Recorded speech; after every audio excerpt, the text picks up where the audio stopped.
Welcome back to Taiwan Outlook. Joining us today is Dr. Chao-Jen Huang. He's the director of the Research Division of Southeast Asia at Taiwan Institute of Economic Research. Dr. Huang, we've been talking about the development of ASEAN. In recent years, ASEAN has now become more than just an economic entity. It has become a very important political entity as well. How do you see the process and progress of ASEAN in recent years? If you look at the ASEAN countries, political entity, it's very important, go back to the financial crisis in 1997. Because 1997 give a big lesson, to ASEAN countries. They find, they got to do something.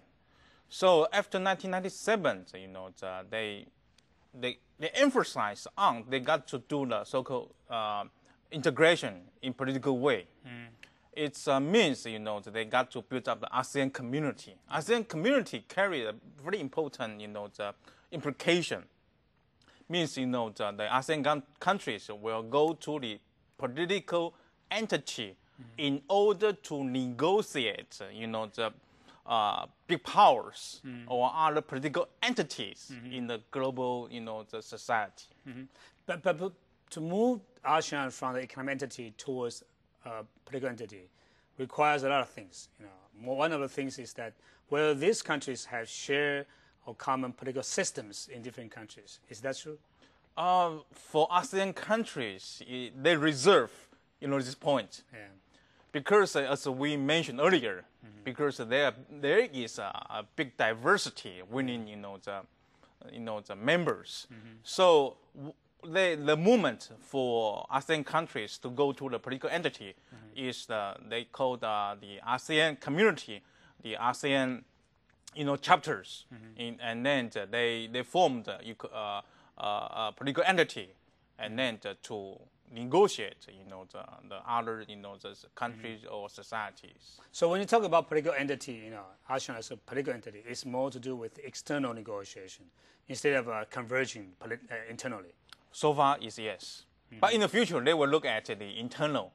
Yeah, so I mean, the ASEAN countries, they treat the political entity is just like one coin with two faces. That's right. So the other face in the future, they will do the internal, integration in political way. So they will, in the future, we can see, they will a general secretary of ASEAN countries who represent ASEAN countries to do the, the foreign affairs. Yeah. But so far, we have seen some progress as well. For instance, you now have the so-called ASEAN EU meeting, ASEAN, and so on. How does that go? ASEAN, start in the if my memory is correct, it's about the 1998, around that period. So that's after financial crisis, That's the right. same. So they invite, the big, the players in the global society to join the ASEAN affairs. So it's will help, the ASEAN, a community, as a political entity to the world. So it's a big implications for ASEAN, the community show to the world. Say I'm a political entity, so everybody can negotiate with me. Another leg of the so-called ASEAN as a political entity is AIF, ASEAN Regional Forum. How does that go so far? AIF it starts in the 1990s. It's mainly focused on the military, the defense mechanism among the regional, countries. It starts, the big, achievement for this AIF is the defense ministers joint, this, the forum to negotiate, regional security issues. For instance, currently the big issue is the anti-terrorism. That's right. in ASEAN countries. The Muslim, the terrorism, so on and so forth. Yeah. So the AIF, they are dealing with this kind of defense issues. How about security issues in general? As we know that in recent years, there are also discussions about human security. What does it mean by human security? To my knowledge, human security means, there are two implications. One is, in general, ASEAN countries, the most people, live in poverty. Yeah. They are very poor. So that's a big issue. So how to improve the poverty, for ASEAN countries, is big issues. The other thing is, we mentioned earlier, the human rights. Because, the human rights is still controversial issues in ASEAN countries. For instance, in the case of Myanmar, in the case of Malaysia, Indonesia, even though in the Philippines. So these human rights issues is a big issues, a big internal issues. That's right. For ASEAN regions. So so-called the security concept. That's right. And how about the cooperation on the national disasters issues such as tsunami and so on? Does the ASEAN countries did ASEAN countries also learn from that disaster? Now it's a big issue for them. Tsunami give a big lessons for ASEAN countries. So now they emphasize on the issue of sustainable development. Sustainable development. Climate change. And the nature, the disaster. So they want to find a way to prevent or set up the earlier, warming system for the regional people to avoid, the natural disaster, to happen or occurred, the regional people. So since last year, the ASEAN summit, they treat sustainable development as a major thing for them to discuss in order to prevent any natural disaster happening in the region.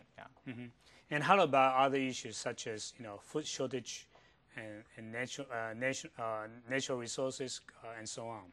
Are they also thinking about mechanisms of dealing with those issues? Yes, it's very important, especially for food. Yeah. So for ASEAN countries, for instance, in the case of Philippines, every president emphasizes on so-called, the president always said, I want to provide, food security for the Filipinos. Yeah. Why? Because the Philippines import, the foods, from overseas. Yeah. And the price is so expensive, the people, local Filipinos can't afford this price. Why it happened? Because lack of the food.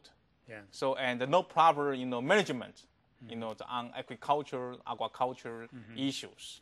So if in the future, if they can do the sustainable development, in the food security, they can provide better food, low price, and then the food security for the local people. Yeah, I think that's the big issues for the ASEAN leaders.